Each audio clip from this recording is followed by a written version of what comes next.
DK, District 40, representing Holt, Knox, Antelope, Cedar, northern part of Pierce, and most of Dixon County. John Frederickson, representing District 20, which is in central West Omaha. Far left. I'm Carolyn Bozen. I'm the state senator from District 25, which is southeast Lincoln, Lancaster County. Not Barry DK. Oh, Senator Tom Brandt, District 32, Fillmore, Thayer, Jefferson, Lane, and southwestern Lancaster. Thank you. Our committee clerk is Lynn Woody. Our legal counsel is Gus Shoemaker, which is a new face. Been with us for a couple months. There are blue testifier sheets on the table at the entrance of the room. If you would like to testify, fill one of those out and give it to the clerk as you come up.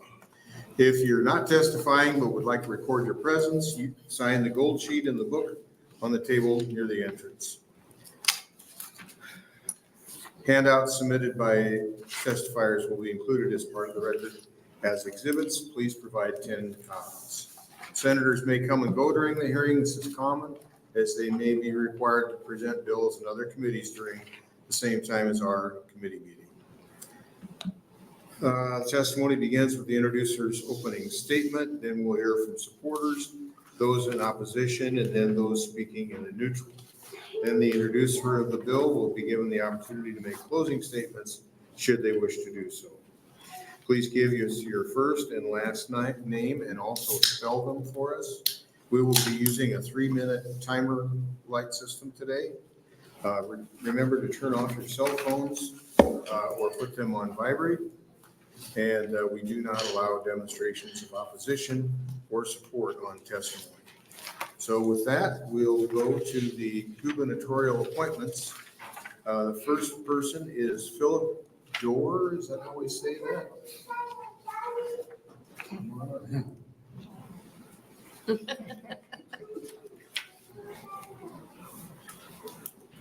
Welcome. Thank you. Phillip Doerr, Phillip,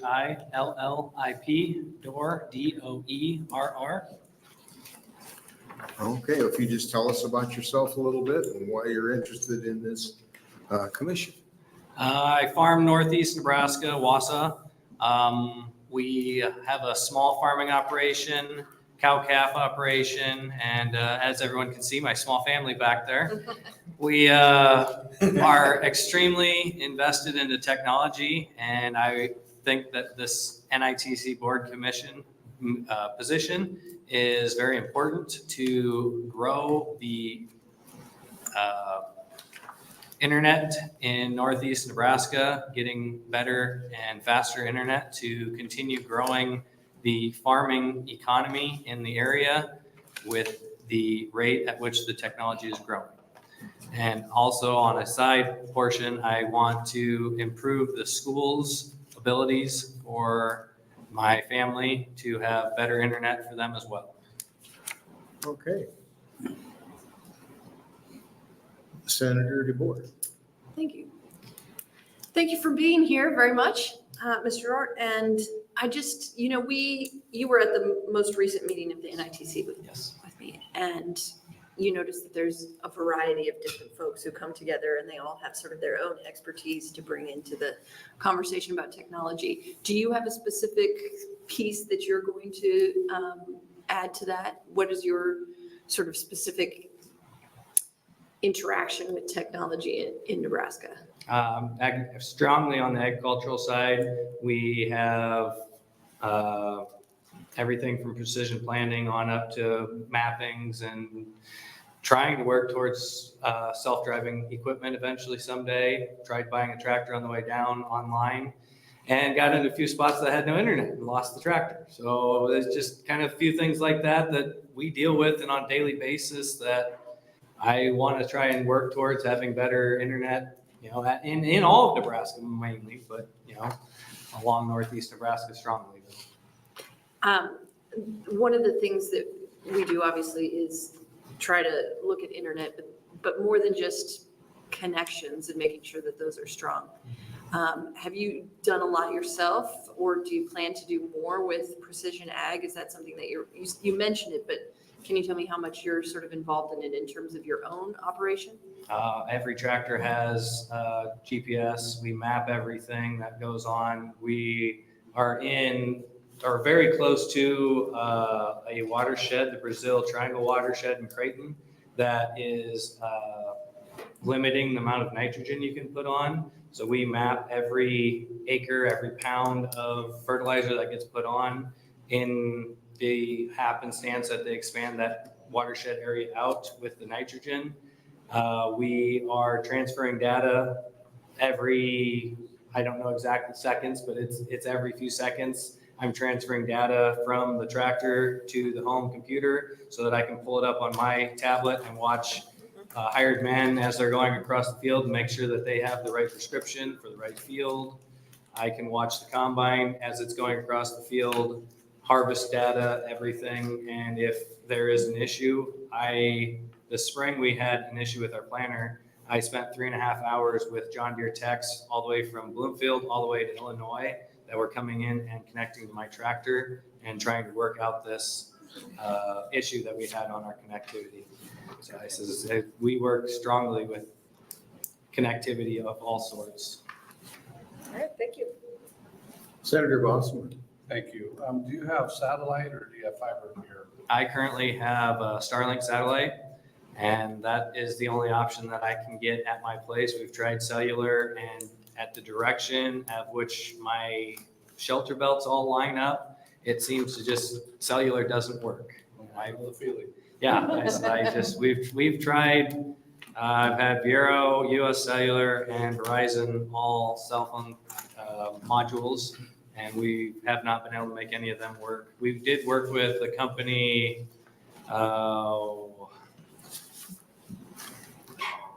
Next Link, I think is what the company was. We were able to bounce from, I actually had to have a bridge from my Bend site to my house because the Bend site was the only place that I could get it. So we had to fight with the bridge, and anyone that's ever fought with the bridging internet knows that those things are not very reliable, and they are a pain to continue to make work. So Sure. Do you know if your local library in Wausau or other towns and the schools, are they connected? they are connected. Okay. Did they use the assistance from, I have not been to a school board meeting to know that information yet, but that is part of my goal, is to go to one of their meetings and kind of find out this information. one of the things that you'll know, serving on the commission, is that they do provide, there is funding provided, and assistance provided through the LCIO and NTIC to help them fill out the forms and stuff for the funding to be connected. So It's definitely something that I want to look into, and if they are not connected through the programs, to maybe reach out and say this is an option that they could look into. do your kids old enough now, do they have devices? Are they required to have devices? The oldest one is going to have a device this year. This will be his first year of having the device. Okay, thank you. Okay, other questions? Senator Decay. Mr. Phillips, where's your operation located from Wausau? I am 6 miles due west by the golf course there. Okay, how close is fiber to where There's 5 lines that run at the end of my lane, 3 dead and 2 live, and we cannot connect to the 2 live ones because they're the you main are bones. connected, you said? No, we cannot. They're We the main cannot. bones between Creighton and Wausau. Okay. Okay, thank you. Senator Brandt. Thank you, Chairman Moser. Thank you for being willing to do this today and take the family on a vacation. So around Wausau, to follow up with what Senator Decay said, are they digging in broadband? Are you seeing any conduits sticking out of the ground anywhere in the neighborhood? They dug a main line to center is where our courthouse is. They dug a main line into center. That kind of went past a couple of our pastures, but they have not done any digging other than that. Yeah, much like you, until last year, I had the same experience. I live on a highway. We've got 2 or 3 of these trunk lines going past, and it's like, who do you call? You can't even find out who has these lines. It was interesting that you bring up the equipment repair. So did you have a good experience when you contacted John Deere on getting your software repaired to get your planner to operate? No, we did not have a good experience. And why was that? I'd prefer not to say. We I can think- talk later. Yeah, that's- Okay, thank you. Okay, other questions? Seeing none, thank you for coming in and thanks for bringing your family along. Thank you guys for letting me speak and be on the, or be at option for this, I guess I should say. Yes, well, thank you for being willing to serve. Okay, we had no online comments either for or against Mr. Doerr. Is there anyone here to speak in support of his nomination? Is there anyone here to speak in opposition to his nomination? Is there anyone here to speak in the neutral capacity? Okay, seeing none, that closes that part of our hearing on Phillip Doerr. We'll move on to the next nominee, Nathan Watson. Please come up.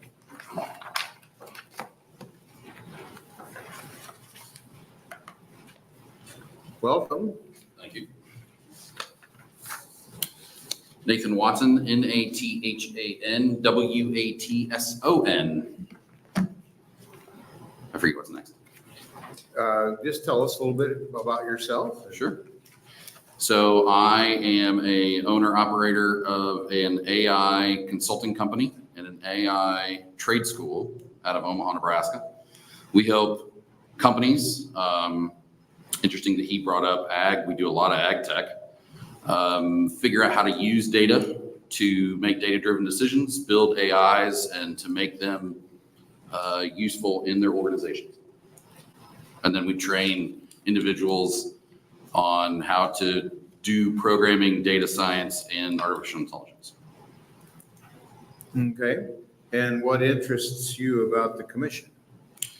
I've known about the commission for a long time, and I was really excited when an opening popped up. I've wanted to bring data-driven decision-making to the state. And I think that the ability to set in and provide counsel on all things data usage, data structures, database, and artificial intelligence is what I like to do.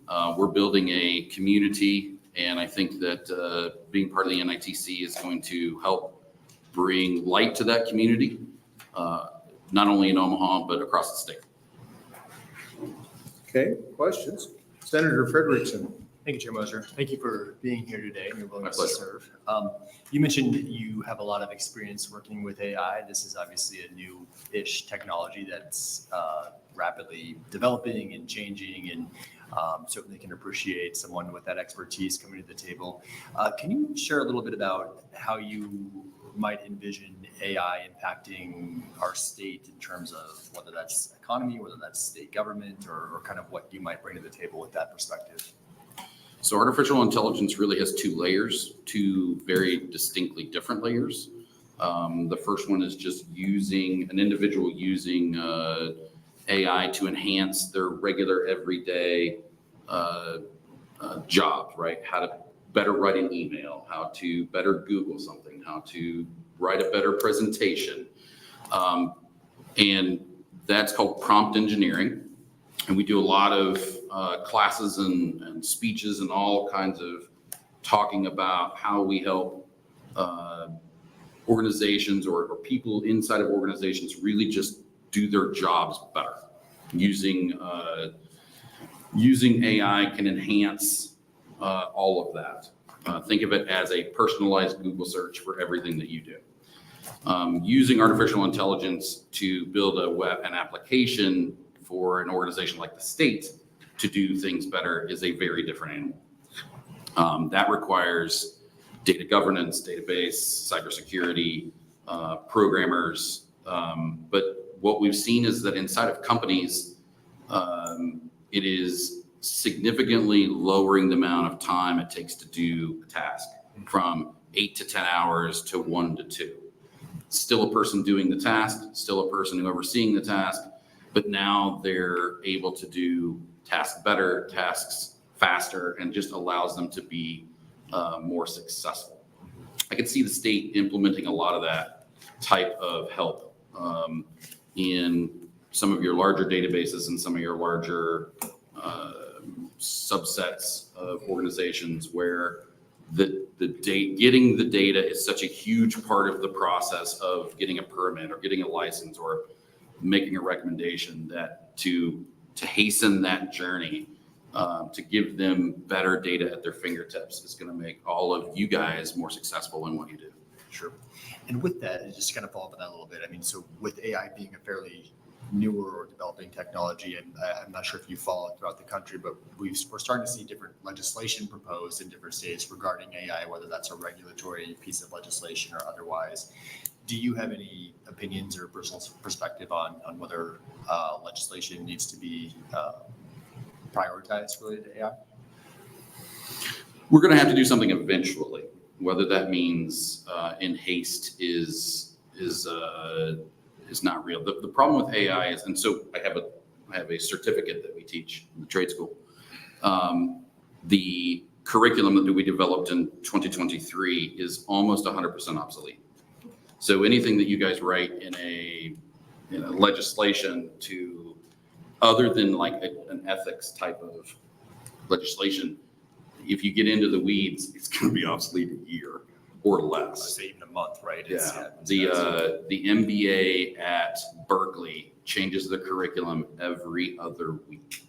Wow. It's that crazy. Wow. So it's the Wild West out here. And just trying to stay on top of it is hard enough.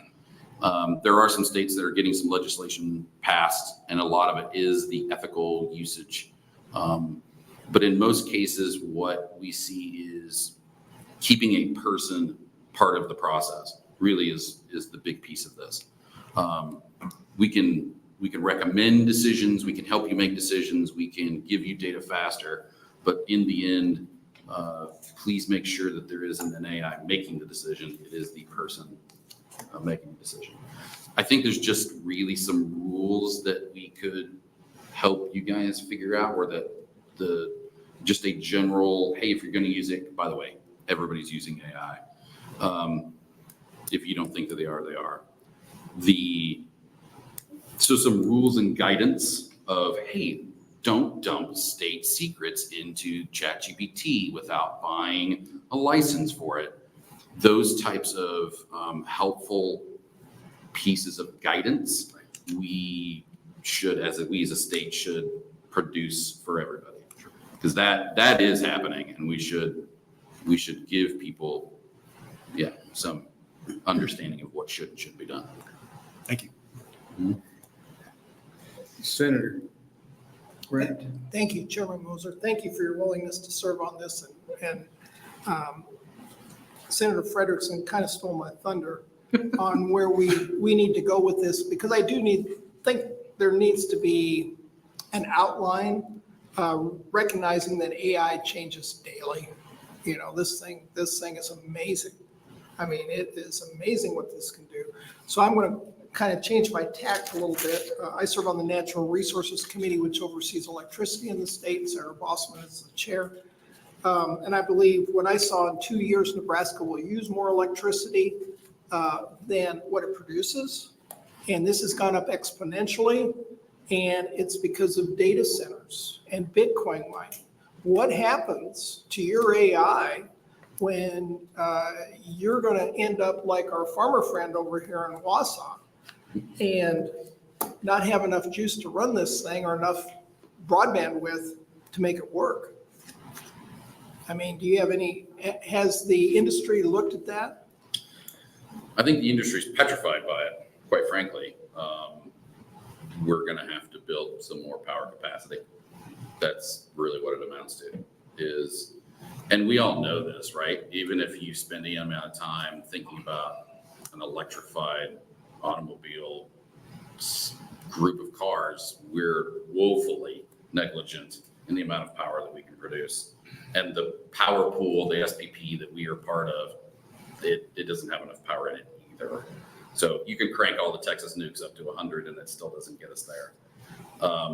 And we're going to need a lot more wind, but we're going to have to invest in some power infrastructure. We've barely touched AI, and it is crazy. We have an internal server in our office, And when we actually crank on it hard, when we're using a big AI internally, you can max out a whole server. It's crazy. So, and that's just us doing it for a company. I can't imagine the state having giant AIs that run all the time. The power consumption is a lot. And that is a major concern as AI becomes used kind of across all people. All right, thank you. Senator Doerr. Thank you. Thank you again for being willing to do this. My pleasure. How long have you worked in AI? So there is a common misconception that AI came out in 2022. That's not true. Notice that when everybody gives the date, November the 22nd of 22, that's the first day of ChatGPT. That was ChatGPT 3.0, right? So we've been using it when it was 2 and when it was 1 and when it was half a 1. But since 2008, we've been building data science, machine learning and analytics for organizations. When the term data science didn't exist, we were all econometricians, which is horrible. Nobody can spell it. So I'm glad they came up with the term data science. Mostly economics majors, poli-sci majors, but we've done a couple hundred companies at this point in 50, 60 data science teams since 2008. Okay. School's only since 2016. So I guess that's a point too. obviously one of the key areas we're talking about, and you saw when we were talking the other day in the meeting, is about cybersecurity. So do you see a future for some kind of marrying of AI with cybersecurity to respond to threats as well as, sort of being helpful to threatening places, right? Is there a defensive component?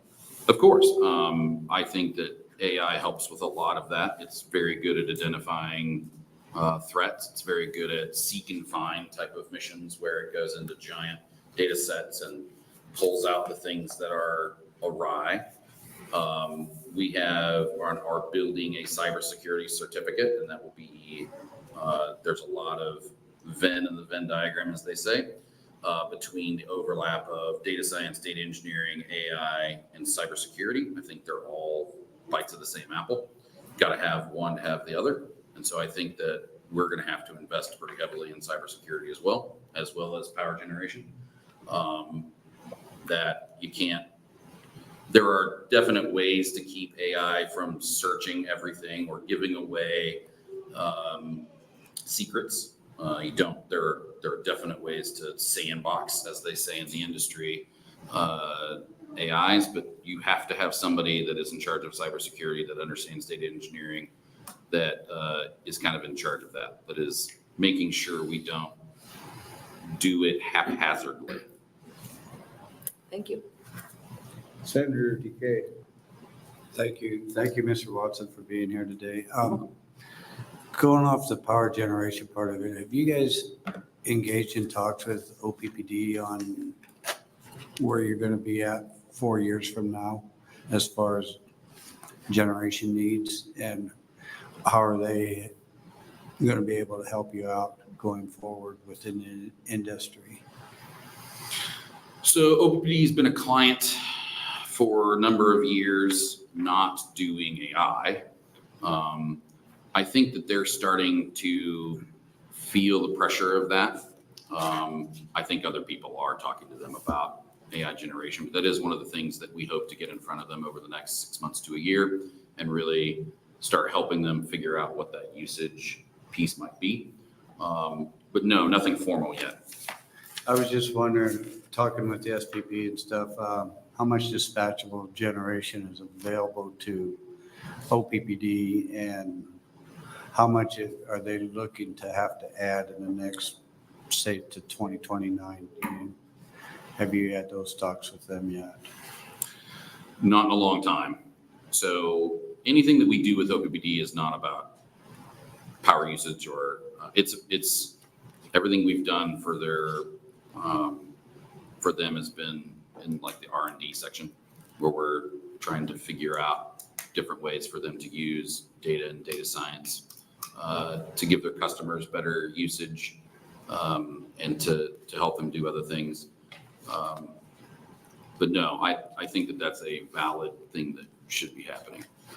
Because, well, in outstate Nebraska, MPPD in particular, their grow out right now, I think is well over 700 megawatts in the next 4 to 5 years. And I was wondering how close OPPD mirrors to that going forwards for the amount of generation that's going to have to be put into place going in the next 5 to 6 to 10 years. I don't know, but it's certainly a question I'm willing to ask and have a conversation with them. All right.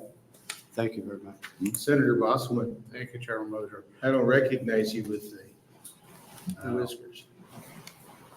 I'm just starting to grow one, so I'm not as far along as you are. That's all right. That's all I right. support it though. I fully support it. It'll get there, huh? It'll get there. Yeah. Very good. The question comes around to looking at the different businesses, things you're involved with in that, and NITC, the commission that has broad reach across the state in a lot of different areas, a lot of different levels of that. I'm talking conflict of interest. And do you see where there may be some conflict of interest with either the businesses that you deal with now, that you're involved with now, or potentially? And then if so, how would you deal with those conflicts? I think it's a great question. If they came up where the NITC was working on something that that would be a conflict of interest, I certainly would announce it, I guess is the right way to say that. I would talk to others about it. I am not interested in any sort of ethics violations. I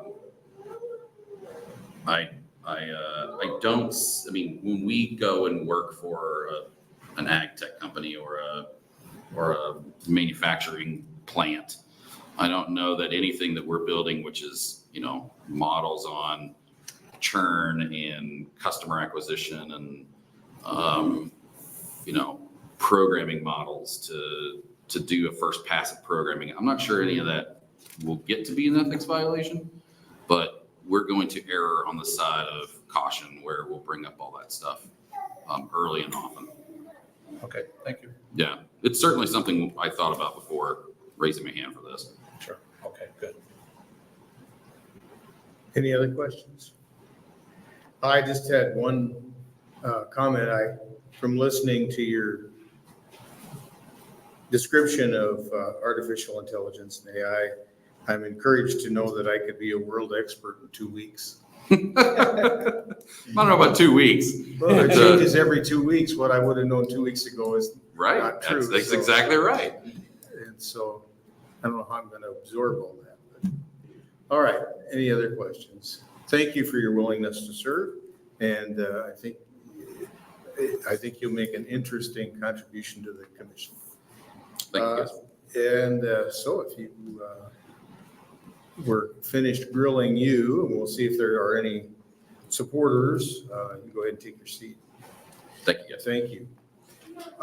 Is there anybody else to speak in support of Mr. Watson? No. Is there anyone here to speak in opposition to Mr. Watson? Anybody here to speak in the neutral?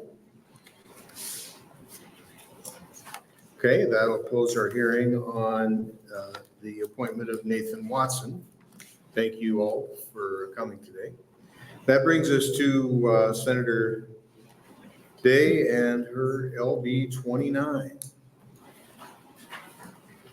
Thank you, Charlie. Welcome to the committee. Hello, thank you. Just give them to the clerk. Well, Carolyn would be. we're kind of self-service here with no pages. You know, it's just one of the many things I can do to help. Get my stuff. That's okay. You guys can. Thank you, Senator. You're gonna make a great page. Thank you. Inspired.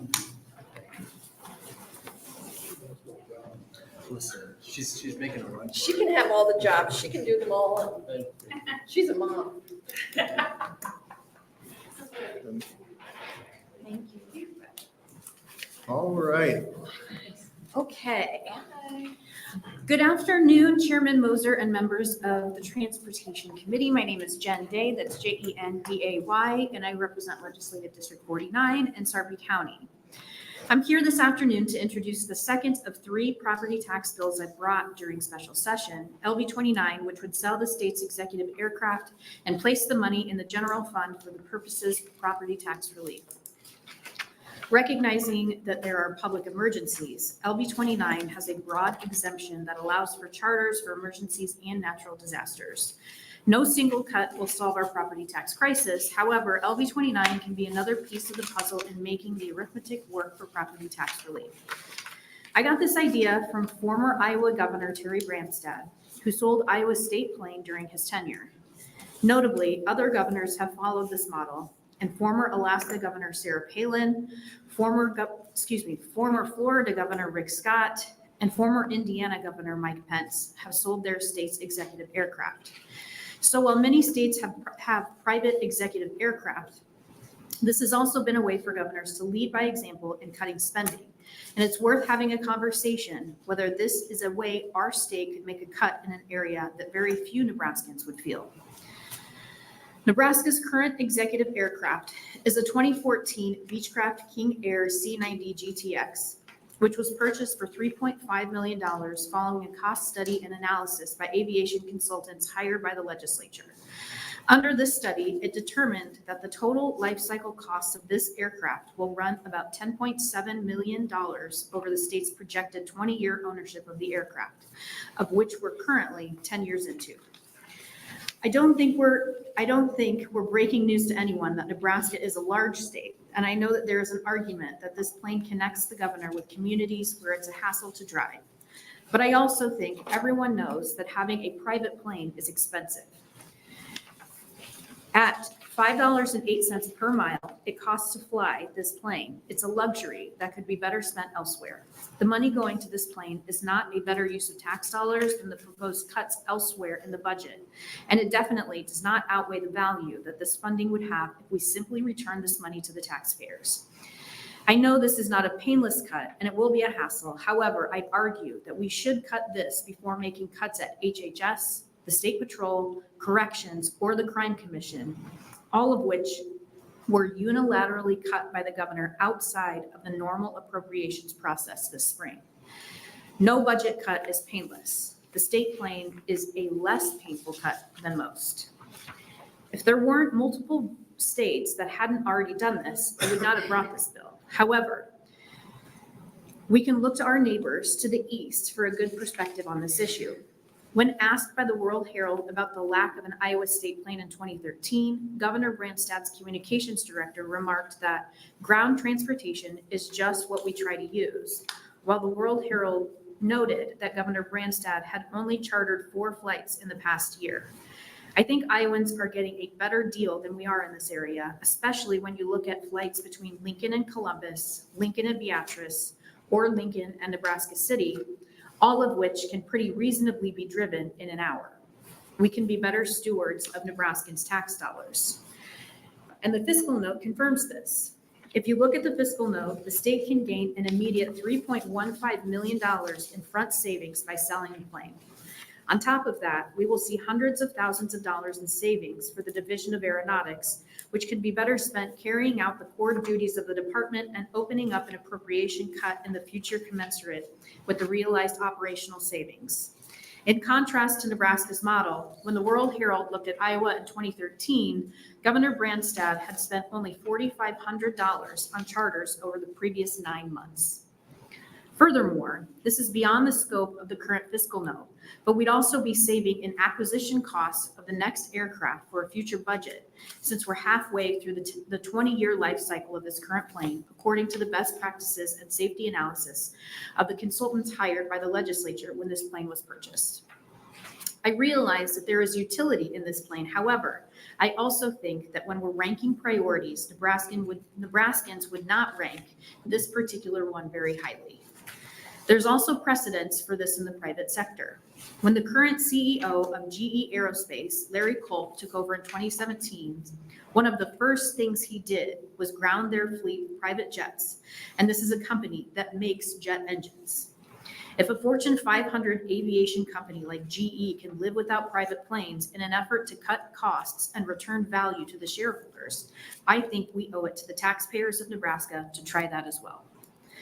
LB 29 isn't going to single-handedly solve Nebraska's property tax crisis. However, if we truly want to explore an all-of-the-above strategy to trim our state's budget, it's an easy cut that almost no Nebraskans will feel.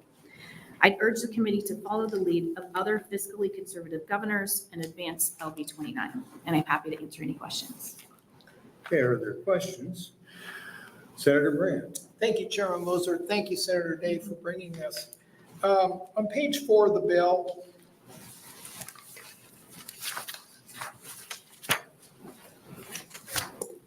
Yes. line 21 through 26, Yes. it says neither the governor or the governor's staff shall travel by aircraft when such travel relates to or is in the furtherance of conducting state business. Right. So it's such a generic term, he can no longer get on United to go on a flight to Indonesia for a trade trip? Okay, we'd be happy to amend that, sure, Okay. if that's an All issue right, with the that's, language. I Right, assume I that understand what wasn't you're your saying. intent. Right, yeah, that was not the intention. Okay, and then in looking at the fiscal note, where's the offset? Yeah, we sell an airplane, Right, does he, and on the back here, they don't have the air miles. So if we transfer those air miles to land miles at 68 cents a mile, there is a cost for the governor to go to all of those locations, Sure. unless you assume that the governor is no longer going to go to Scottsbluff and Chatham because he's been restricted from doing that. So Sure. where's your offset? we don't have that exact number, but I do know that if we're looking at like when we had some of the numbers of the cost of the flight from Lincoln to Beatrice, for example, it's estimated that in itself cost about $800. So I would venture to guess that a drive from Lincoln to Beatrice would cost significantly less than $800. And you would be correct, except typically, because Beatrice is 10 miles from where I live, typically they're hopscotching from Beatrice to Nebraska City, or they're going to Central City, that is just the first leg of a trip of many stops. He does drive to Beatrice, like he did for his town hall. Sure, but I In think, that situation. but I think if we're being honest, we know that driving a car is much cheaper than flying in a plane. And slower. Sure, it's slower, but who's paying for that? Well, what's the value of the personnel that travels with him and everything else, and there's maintenance on vehicles. Anyway, if you Sure, have, but if you I have, think we're talking about, it's just like, well, the whole point here is we're being asked to make cuts in the state budget, yes, right? we are. If I'm looking at my budget in my house and I have to make decisions, hard decisions about what I'm spending money on to save money, the very first things that I look at are the luxuries, the expensive stuff that are not necessities. The first place I look at is not feeding hungry my kids, is not taking care of my children. It's the expensive gym memberships or the extras. To me, if taxpayers can save money, if we can save money anywhere, we have to look at luxuries first. And I think it's being willfully ignorant to say that it wouldn't save us money to drive versus flying. And if it saves the governor 10 minutes and he needs that 10 minutes, that's great. But I would also like to save 10 minutes. I understand that the governor is busy, but we're all busy. And I don't think that it's fair when we're looking at the cuts that we're looking at making in the budget, that this cannot possibly be on the table for making serious decisions about where we're spending our taxpayer dollars. I guess all I'm saying is I'd like to see the offset. We get rid of the airplane. Sure, and we can assuming he's get that still- for you. Still going on the travel, and you've got a time factor, you've got motels, you've got wear and tear on vehicles.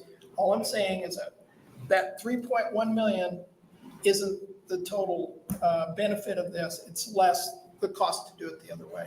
So anyway, thank you. If you can come up with that, I'd like to see it. Sure, thank you. And please offer your introduction while you're at it, Oh. Senator Hi, Kavanaugh. I was going to say Michaela. Hi, Senator Michaela Kavanaugh, District 6, West Central Omaha, Douglas County. I'm looking at the materials that were handed out, and it says in this one sheeter that operating Nebraska's executive aircraft is approximately $5.08 per mile. And mileage reimbursement is 67 cents. That 67 cents per mile is to take into account the wear and tear and maintenance of cars. Right. Okay. So I think that probably helps There you go. address that question. Thank you. As far as the hop, skip, and a jump on, I'm looking at the flight activity that you also shared with us. And it looks like the plane went to, on May 27th, went to Columbus, from Lincoln to Columbus, and landed at 6:46 p.m. and then at 6:53 p.m. left Columbus to come back to Lincoln. Yes. And it looks like numerous flights were between Lincoln and Nebraska City that were not then carried over to another flight. Flew from Lincoln to Nebraska City on July 25th. Left at 11:26 a.m., arrived at 11:43 a.m., and then left again at 11:55 a.m. and arrived back at 12:17 p.m. So Correct. It's not always. It's not- a hop, skip, and a jump of going from one having to city stop at one Right. airport to get to another airport. Right. It's just hopping on a jet to get to a meeting for 20 minutes. Exactly. And then the Department of, this aeronautics is a subdepartment of the Department of Transportation, which interestingly in the governor's proposed budget cuts, which include the legislature, $7 million of the legislature without any direction whatsoever as to where we are overspending $7 million. But the Department of Transportation interestingly has no budget cuts. Right. In the governor's proposal. Right. Just not really No, a thank question you. so much as facts. And that's kind of what we were looking at ourselves. It's like, where are we making cuts? And I think we all agree that if we're going to genuinely do property tax relief, we're going to have to make cuts somewhere. Just where are they coming from? The PAGE program, the clerk's office, paper clips, Right. apparently. Right. Right. Retirement funds. Yeah. Thanks. Okay. Senator Frederickson. Thank you, Chair Moser. Thank you, Senator Day, for bringing this bill. I think this is a worthwhile conversation. I think it's important to talk about. Are you aware what fund is used to pay for travel on the plane? Do you know where that comes from? I or- think so. I think in the fiscal note, it mentions, I believe, I may have missed that, but so there was some confusion with the fiscal note yesterday because I know fiscal is struggling to get out fiscal notes quickly because of the time, the limited amount of time that we have. But I think they detail some of that in the fiscal note. okay. I'll review that. I was just kind of curious where the money was coming from per se. The other question I had was, I appreciate the transparency with the travel records. I think that's important to sort of view because I think there is a conversation to be had about similar, Senator Brandt was mentioning, if there is a long distance flight and urgent need, we do have a Right. geographically large state. But to Senator Kavanaugh's point, there seems to be, just based on the logs, that's not necessarily what the plane is utilized for. Correct.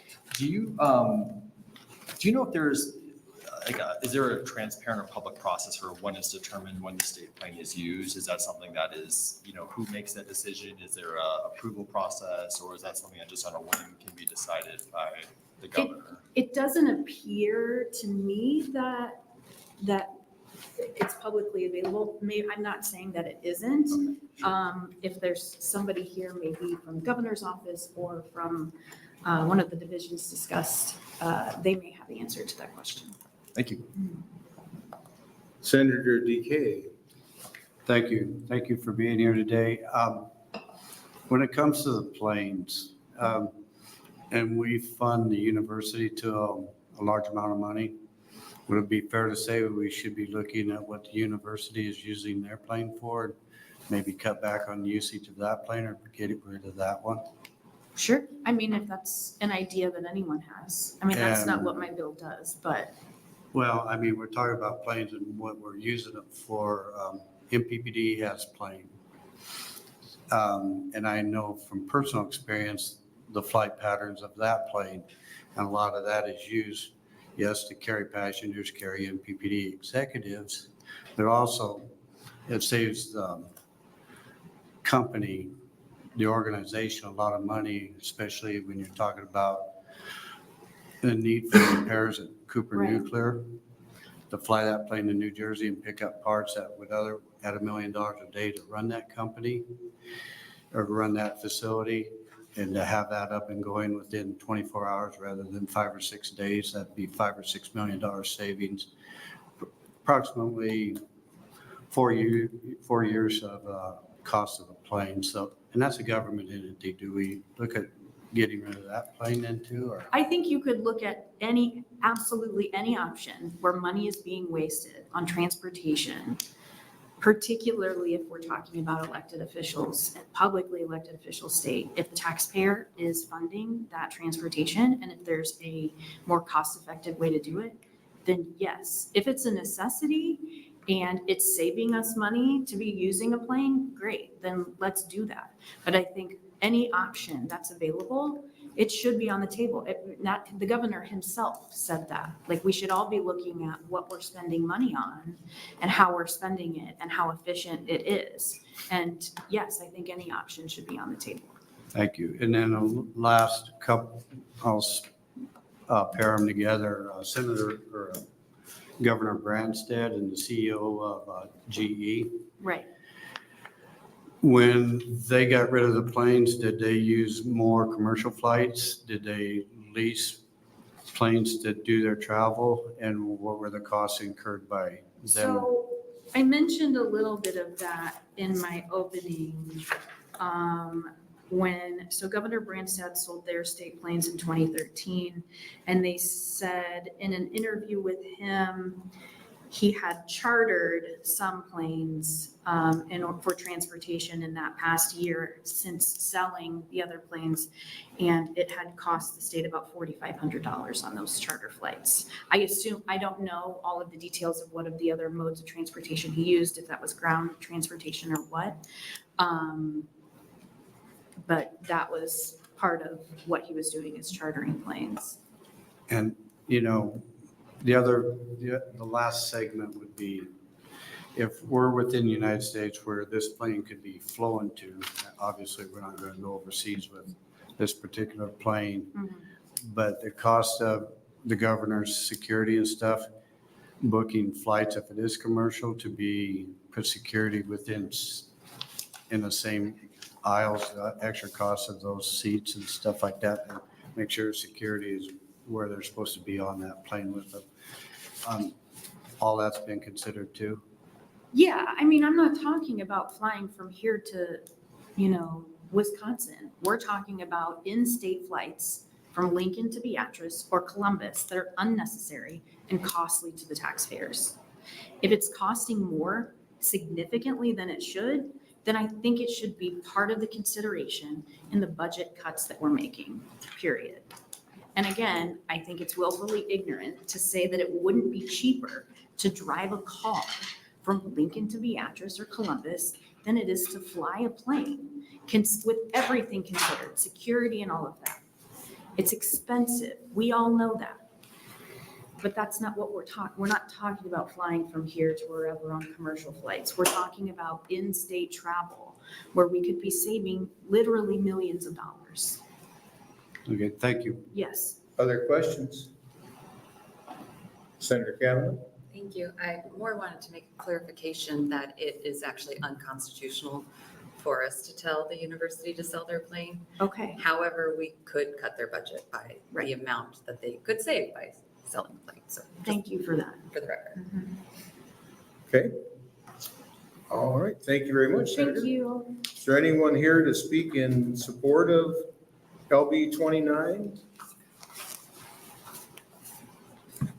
Anybody here to speak in support of LB 29? Is anyone here to speak against LB 29?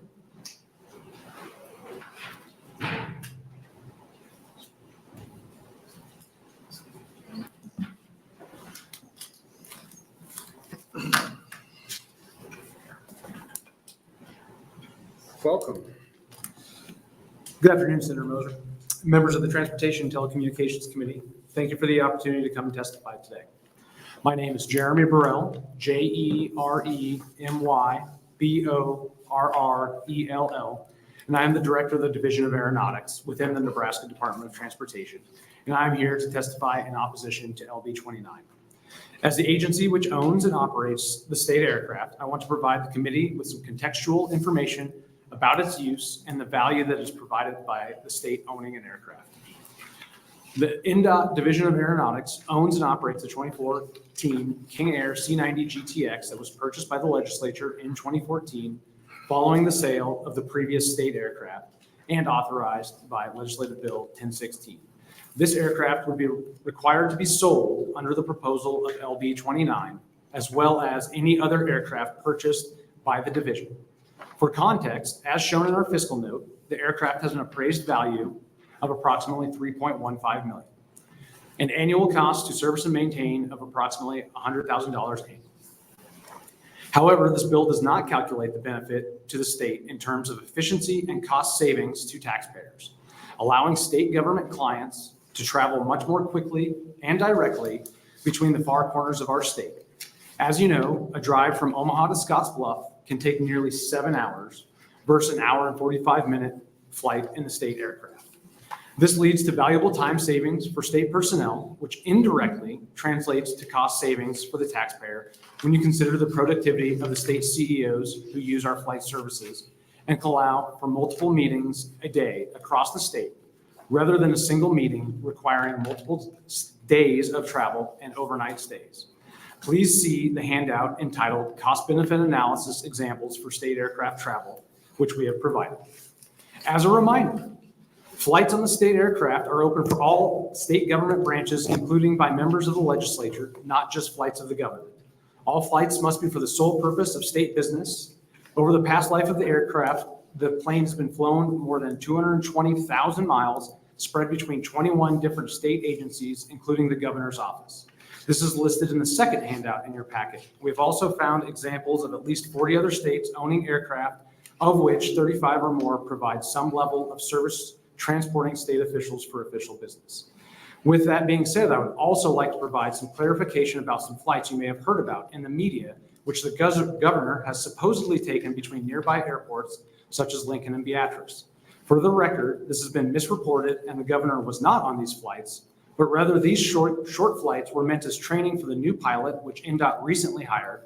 As such, it is more efficient for these training flights to be conducted over short routes, as they are for the purpose of learning specific functions of our aircraft and do not need to be over long distances. I hope this information is helpful to the committee as you consider the benefits of owning and maintaining the state aircraft, and we'll be happy to answer any questions that you may have. Senator Frederickson. Thank you, Chair Moser. Thank you, Mr. Burrell, for being here and for sharing your testimony. I do have a few questions for you regarding this, and I appreciate your clarification about the training of the pilots. That certainly is helpful.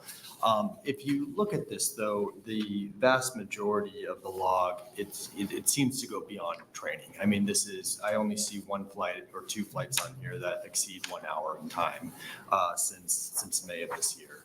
So I think we can all appreciate what you're saying in terms of the geographic distance. It does make a lot of sense with the scenario. For example, if you have multiple state employees who are flying from the eastern part of the state to the western part of the state, there will certainly be cost savings there. I have no disagreement with that. My question for you is, can you shed some light on the decision-making process for utilizing the state aircraft, whether or not that's publicly available, who makes that decision, and kind of the thought that goes into that? Yes. The 103rd legislature, when they contemplated the purchase of this aircraft, they placed some information into the LB, ultimately finding its way into statute that requires us to report quarterly on who travels on the aircraft and where the aircraft is, and when the aircraft is flown. That is reported quarterly to the legislature. It is hosted on the legislature's website and can be readily accessed by anybody. So that is the mechanism by which individuals are held accountable for their choices with respect to the usage of the aircraft. We, What as an part of the- Sorry to organization, interrupt, the part of the website, you said that's on the legislature's website. it Where is. exactly is that? That is under reports, and then you select agencies, and then it will list all reports submitted by agency, and it can be found on there. Great. And the other part of that, so that's just it's a unilateral decision. To your point, the accountability piece comes in with the Yes, report. it's stated in the statute, that's for the sole purpose of government use. And then we work to make sure that if somebody were to call us, we ensure that they are knowledgeable on the fact, because again, it's open to all agencies. Agencies have differing levels of understanding of the use of the aircraft. And so we are certain to communicate that this is for the sole purpose of state business. Yeah. Thank you. Senator Boston. Thank you, Chairman Mosier. Thank you, Director, for being here. I have some questions on the fiscal note specifically. Do you have up front of you? If you go to in the expenditures, the first and second paragraph, talks about aeronautics cash fund, also talks about FAA funds in there. When the aircraft was originally purchased, reading what was handed out previously, it looked like it was state cash funds purchased the aircraft. Is that correct? The funds for the aircraft purchase came out of the general fund. That's correct, Senator. It originally did. So if the aircraft was be sold now, is there any restriction, since it's in here, it talks about cash funds required by the FAA? Would the sale of the aircraft itself, do you know, would that then be able to go back into and cash funds into general funds? Would there be any prohibition to that? There is no prohibition to that, Senator. So in here, it talks about, in the second paragraph, says no, this decrease in expenditures goes on general funds, cash funds required by the FAA, Federal Aviation Administration, to be kept within the Division of Aeronautics. And it talks about any funds being used or federal funds. On the next slide says the aeronautics cash fund includes federal funds and revenue generated from billing. So my question is, the federal funds, are those federal funds, does that tie the use, the sale of that aircraft or those funds in any way? Is it dictated does the federal funds through the FAA dictate the use or how we can sell or use that aircraft? That's an excellent question, Senator, and it highlights a couple of things. The aircraft itself, purchased with general funds, there's no prohibition from those funds going back to the general fund. All of the other funds that the Division of Aeronautics operates are cash funds. We're a cash funded organization.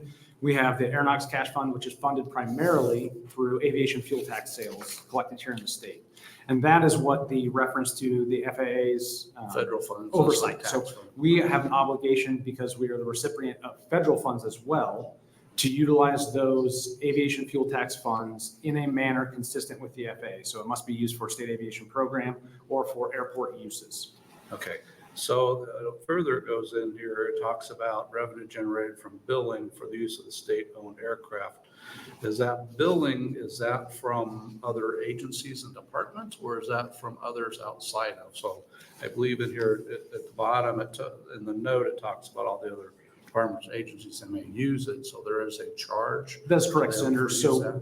we, organizationally, we don't pay for all of the flight through the Division of Aeronautics. We bill the using agency $5.08 a mile plus any cost for contract pilot and then any per diem needs for that. And that's illustrated again in that cost benefit analysis, how we come about that. So it's important to note that we are recouping funds from the using entity, and those funds are offsetting the cost to operate the aircraft. So it's up to the using agency to budget accordingly for their travel needs on board the aircraft. Okay, so we have no prohibition in the sense of if the aircraft would be sold, there is no federal prohibitions as to how those funds may be distributed.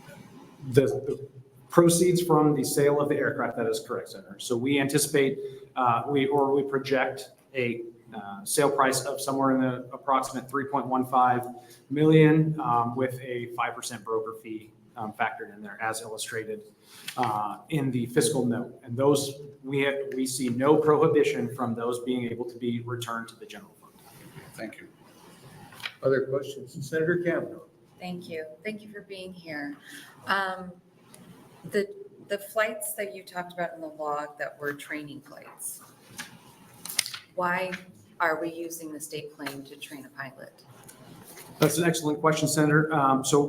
Two things I'd like to highlight there. Number one, it's important to make sure that you're training in the aircraft that you're actually going to be flying. Aircraft can be outfitted with a number of different avionics suites. Our aircraft is outfitted with Rockwell Collins ProLine 21. Many other King Airs are not outfitted that way. That was how it was purchased from the factory. And so a like aircraft may not have those similar components. And so it's important for those pilots who are operating that aircraft to be trained and current and proficient in that make and model of aircraft. And then I mentioned in my opening that we just hired a new pilot. Our current pilot who has been with us, he retired from State Patrol and then subsequently came work for us. David Morris is actually retiring. Today's his last day.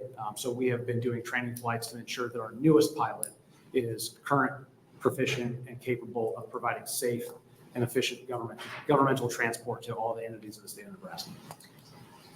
So the pilot that you're training, have they no experience on this plane? They had experience on similar aircraft, but again, the specific combination of avionics and equipment that are on our aircraft are what they have been trained on. And how many of these flights are training flights? I don't have the log that you're looking at, so I can't speak to that, but I can speak to the flights specifically on July 25th and 26th, which were most recently highlighted. Okay. The flight from Lincoln to Beatrice to Nebraska City back to Lincoln, as well as the flight from Lincoln to Norfolk and back to Lincoln. When was this pilot hired? That would help determine. His, to clarify, our pilot who has been on staff for a number of years also makes regular training flights to maintain currency for things like night proficiency and then just maintain regular currency. So if you look back, there are going to be additional training flights back. The most recent pilot, his first day was July 22nd. Okay. He has been flying with us as a contract pilot previous to that. So July 22nd as a contract pilot Prior to that, on this plane, yes. but then he needed to be trained on the plane? He received continual training because there will no longer be a additional pilot with him. He had previously had pilots operating with him. I see. So then the flights prior to July 22nd, there's several in June and May. Those presumably are not all training flights. I would reference the quarterly logs that are filed that would provide indication of who was on those flights, and that would be our determining factor. And I can look back through our records. If you had a specific subset of flights, I would be happy to annotate those and provide an answer. Yes, because I'm looking at the reports, agency reports that you just mentioned to Senator Frederickson, and it goes back only to 2021.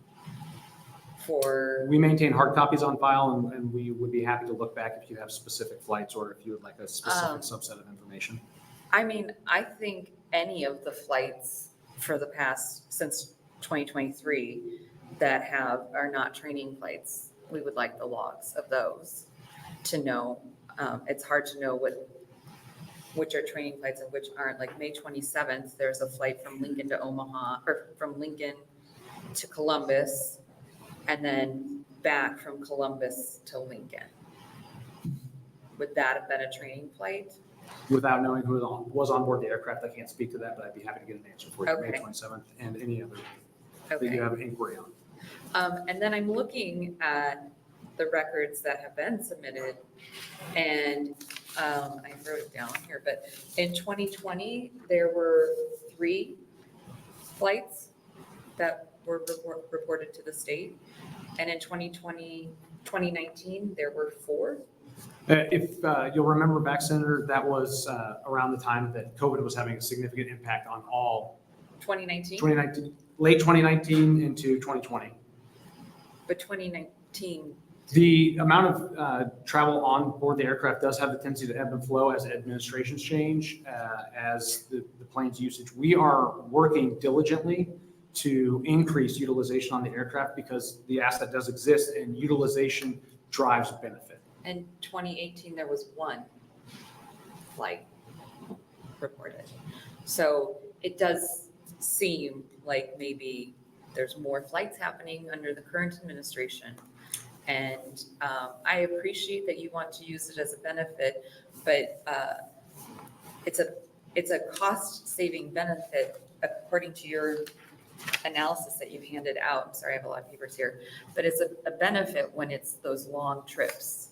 It's not a benefit when it's Omaha or Lincoln to Columbus or to Omaha or to Beatrice. Then it becomes an encumbrance, and the cost of maintaining the plane needs to be taken into account.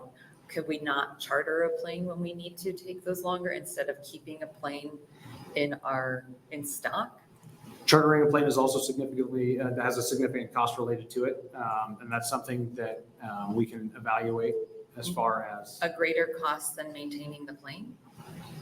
You would have to look over the life cycle to determine whether or not there are cost savings to be had there. One of having looked at the flight logs back through the preceding years to generate the aircraft flight hours data, I question whether or not we're looking at the same reports, because I know that there were more flights during those periods. I mean, it does seem like not very many flights. I will grant you that, but it's the flights that were reported to the legislature. So yeah, any information you can get us on historical usage of the flights outside of the training. I have a family of pilots, so I understand the training and the significance of the training and the maintaining the training. But I think we really do need to know what here is our training and discount that from the overall usage. But also it is important to know how often it's being used for training. If we have to use it so often for training that might be cost prohibitive as well. So that information I think would be useful. Thank you. I appreciate you answering my questions. Thank you, Senator. Senator Frederickson. Thank you, Chair Mosier. One more question to follow up from some prior questions. I know it feels like we're grilling you a little bit here, but we appreciate you being here and answering all these questions. And as you probably know, we've been tasked with looking at ways to find funds this session and kind of looking at ways to do that. So I was just thinking about, we were talking about the cost effectiveness when there is long distances of travel, when there's multiple state employees. And certainly as I mentioned in my prior question, I agree with you on that. My other question is that when you consider the geographic nature of our state, there are many small communities that do not have airports or municipal airports. In cases like that where the state plane would be used, so let's say, for example, if he's going to Hyannis or something, would a vehicle drive in advance to meet him in Alliance, like the nearest airport, to pick him up, or what does that look like? Excellent question, Senator. There's a couple of things I would like to highlight in relation to this question. Again, many of the questions here have been focused specifically on the governor's travel. I would like to highlight that this is used by all agents, is available for use by all agencies of the state. And so the use case differs. In the event that it is the governor's flying, he obviously has a security executive protection function that participates with that travel. And so they will send an advance member out for that. And via vehicle. I can't speak to how they transport their people. That is the state patrol. So But not on the plane. One individual will stay with it. Okay, but there would be two separate transportation methods taken to that location. Yes. And the remainder of that question, I apologize. Yep. Thank you. Senator Brandt. Thank you, Chairman Moser. Thank you, Director, for being here. Thank you for the cost benefit analysis. That's exactly what I was looking for. That's all I've got. Thanks, Senator. Okay. Well, we have to be out of here in about 5 minutes. I know I made a mistake. I need to clarify. Oh, okay. I Senator just- Kavanaugh. I just realized that in looking at the reports online, they are quarterly reports, and so they have more than just the one log, which makes sense. I was thinking that didn't really make a lot of sense, so just wanted to clarify that for the record. Thank you, Senator. Thank you, Senator. Okay, thank you very much for your testimony. Is there anybody else here to speak in opposition to LB 29? Is there anyone to speak in the neutral capacity on LB 29? Senator Day, welcome back. Thank you, and thank you to the director for being here. To be quite honest, I think some of what he said actually further drives the point home that this is really expensive. We are using taxpayer money even to train the pilots to fly the plane, right? So, like, we have to think about the overall cost of what it costs the taxpayers to maintain, to house the plane, to fuel the plane, to pay the pilots that are being hired to fly, whether there's one or two, I have no idea. That costs taxpayers money. And we just heard that included in the expense of having the plane is having to also use taxpayer money to fuel flights, to train a pilot. It speaks to the exorbitant expense of this. And maybe that frustrates some of you and makes some of you angry, but it's the truth. Some of you in here make this drive weekly. Why does the governor get to use a plane to do the same thing that you guys do all the time? And I understand that it's not always just the governor using the plane. There's other state employees that use it as well. But number one, it doesn't matter to the taxpayer, right? They're still paying for it. And number two, the whole entire reason that any of us in this room are here today is because the governor asked us to be here. The governor made the tax plan that he wants us to pass, including the budget cuts to child welfare, to foster kids. He's the reason we are here today. So that's why we're talking about what the governor does and how much it costs to use the airplane and why it's not a good use of taxpayer money. I'm happy to answer any questions. Any further questions? I have- Seeing, I'm sorry. I don't Senator necessarily Boswell. disagree with a lot of that. My question would be more, there's a difference between my drive to and from whatever community and the obligation that we want our governor to visit a lot of those Western Nebraska communities. Sure. And I don't think we can oversimplify it as he should just drive and that's all. Because I think we want someone who's saying, I want to go to Ainsworth and I want to get to Kearney and I want to get back to Lincoln so I can do these meetings and really make the time for those. So, and not that you intended that, but I don't want it to seem like we're cutting off the western half of the state by saying he should just drive when I think a lot of times we probably should drive and maybe he probably does, I don't know. But it's important that those constituents and those individuals in Western Nebraska and in smaller communities have that face time with their representative. It's as important to them as it is to us who live in Lincoln or Omaha. Absolutely. And I totally agree with you on that. That's the governor's job, right? But I also think that it's important to have a governor that's a good steward of the taxpayer dollars. Sure.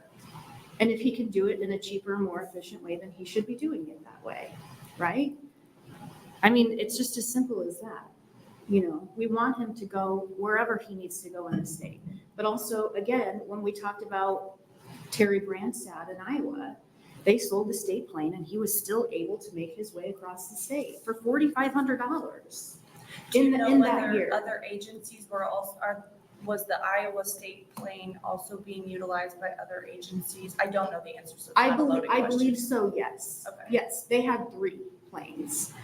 So they sold all 3 of them. So I would assume that there would have been more than just the governor using the plane. Yes. Okay. Thank you very much Thank for you. your comments and for appearing for us today. That'll bring our hearing to an end.